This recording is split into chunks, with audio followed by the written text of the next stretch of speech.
All right, so we want to make sure our gas is turned on to the heater.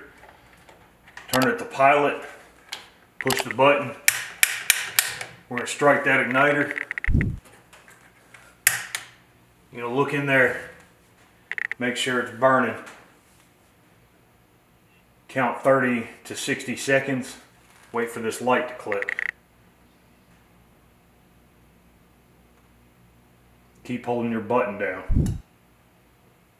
Right there, when that light starts flashing, you can let off of it.